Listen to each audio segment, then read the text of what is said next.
keyframe and skeletal animation. Dito, ipapakita ko sa inyo kung paano gumawa ng isang character at ng madaling character lang. Yung katawan niya lang, i-animate natin siya gamit tong blender. Una, yan yung cube. Yan yung magiging katawan ng character.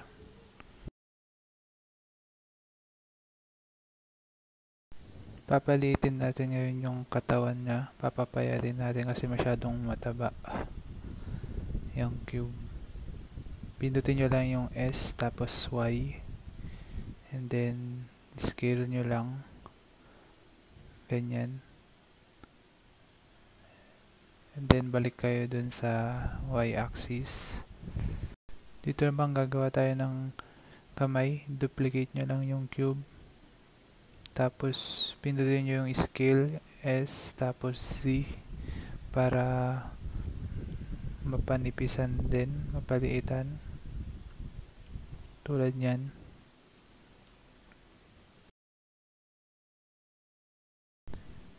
Tapos, i-drag lang natin to sa kamay ng cube. And then, sa paa, ano lang natin tong ginawa natin kamay, i-duplicate din natin, tas yan, i-rotate natin, and then i-drag natin gamit yung G sa baba. Yan.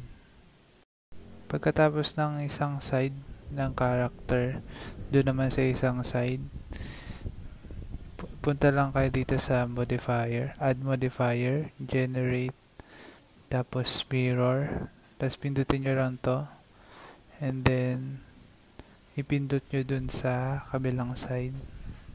Ayan. Ganon din sa paa. Add modifier, generate, tapos mirror, and then yan. So yan. Yan na yung katawan. Pagkatapos nyan, i-select all lang natin tong mesh, and then Ctrl J para parang konektado na siya dun sa body. Yung kamay, paa, iisa na lang sila, tulad ng ganyan. Pagkatapos nyan, mag-add na tayo ng armature. Shift A, and then may makikita ang armature.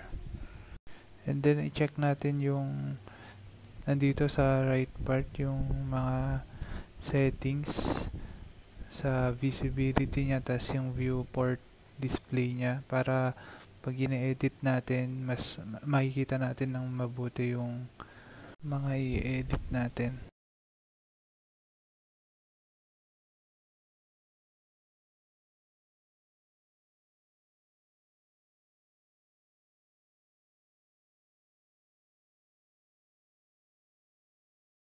Pagkatapos nun, ilagay natin sa wireframe tong object natin para mas ma-edit natin ng mabuti. And then, itaas natin tong armature.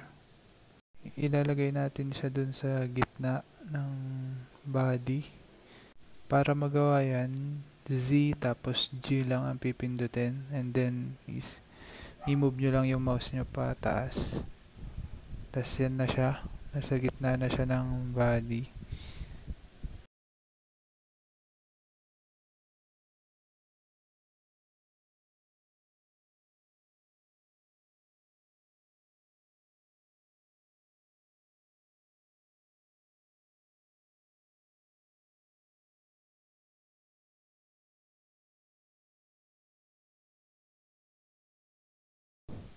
Once na naayos na natin, punta na tayo sa edit mode. Tapos, pindutin lang natin tong taas niya, point. Tapos, letter E. Pindutin natin yung E and move natin sa right. Yan, para yan yung magiging bones niya. Ganyan lang. Pindutin nyo lang yung E. Tapos, drag nyo lang siya katulad yan. Tapos E ulit, drag down, tapos E ulit, hanggang sa mabuo yung paa. Yan. Kompleto na yung paa niya at kamay. Pero dun sa kabilang side, wala pa. Pero maglagay muna tayo ng mga layer dito para sa pag-edit ng movement niya mamaya. Control R lang. Ganyan. May makita ko yung kulay yellow. Tapos, yung mouse nyo, yung i-drag nyo lang pataas. Ayan. Pag natapos na natin lagyan ng layer sa mga kamay at paa, balik na tayo sa edit mode. Ayan. And then, punta tayo dito sa bone sa gilid, sa right side. And then, papangalanan natin yung mga armature. Tulad yan. Ito, yung lower arm, .L. Kasi left, kaya L. Ito naman yung upper arm, L. Tapos, ito naman yung shoulder, L. Lahat ng mga ilalagay natin na pangalan nila is may L para malaman kung left or right.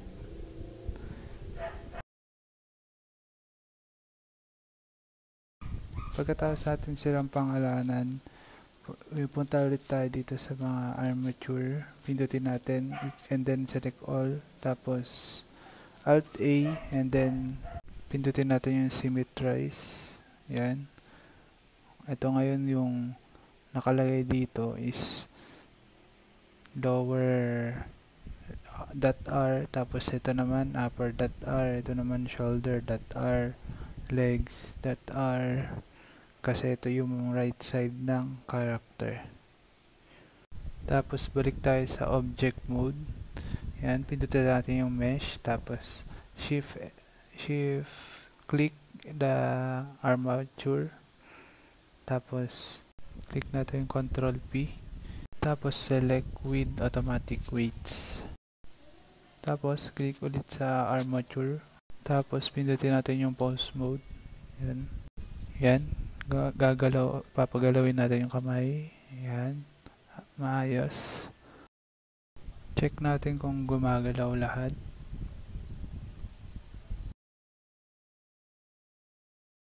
Taas natin to, tapos taas din natin to, yung paa. So parehas na gumagalaw. So ipapakita ko sa inyo kung paano siya i-animate. Taas lang natin tong nasa baba, then dito siya, ito yung by frame. Yan, yan, may 20 frame, 40 frame, 60 frame, etc. Madami dyan. Then yan, punta tayo dito sa pinakauna and then click natin yung armature and then click natin I para malagyan natin ng frame dun sa unahan. Yan, yung kulay yellow dun sa may 0 frame, yun yung pinakaunang frame. Tapos lipat tayo dito sa 20 frame. Yan, gagalawin na natin yung object. Itaas natin yung kamay, pati yung paa itaas natin. Yan.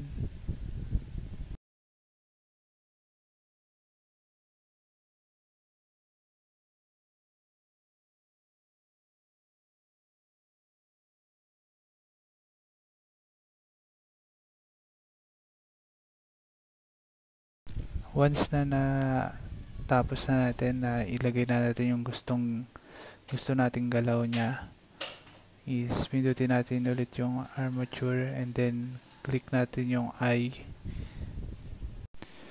Uulitin lang natin tong frame 1 dun sa frame 40, tapos yung frame 20 ilalagay din natin sa frame 80 para paulit-ulit lang yung galaw niya.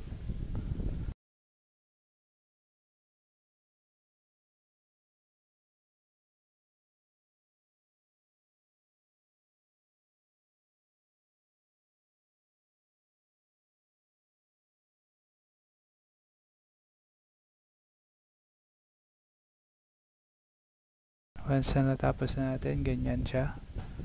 Ganyan lang siya, gagalaw siya ng ganyan. Basic lang to na pag-a-animate. Wala pa yung head, wala pa yung mga detailed na galaw.